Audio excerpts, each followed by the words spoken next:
Yo mga sabong, isang magandang hapon nga po ulit sa inyo lahat. Para po dun sa mga nagtatanong sa akin kung anong grit po ang gamit ko.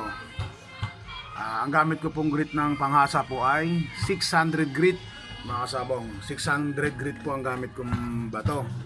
Tapos yung pantanggal ko po ng buhok is 220. Yan.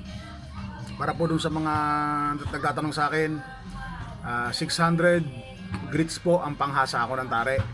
Ito po siya mga sabong. Ito 600. Ito.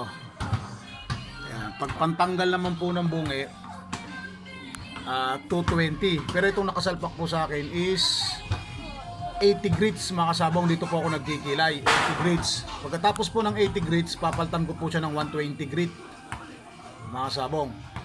120 grits pinakang final niya, para maganda po yung daan ng kilay. Yan. Di tanggal-tanggal ko lang po ito mga sabong. Ayan. Kapag naman po kayo natuto na sa mga bago at natuto na kayo nang bahala magpalit. Yung iba kasi ang gamit 400 grits. Dati 400 grits ang gamit ko.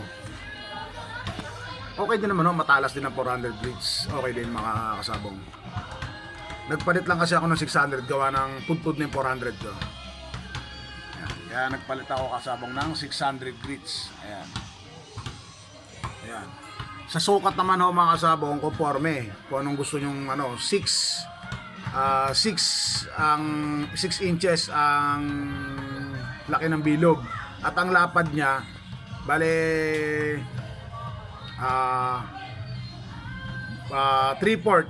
6 times 1 times 1 bago 3/4 mga kasabong. 6 times 1 times 1 by 3/4 ang gamit ko. Yan. Para doon sa mga gusto pa sa mga magtatanong, PM nyo lang po ako mga kasabong. Yan. Masasagot ko po yung mga katanungan ninyo mga kasabong. Ayan. Pero bago ang lahat, mag-subscribe na po kayo sa akin. Follow na rin po ninyo ako para mga updated po kayo sa mga video na ilalabas ko pa. Yan lang po, isang magandang hapon po ulit.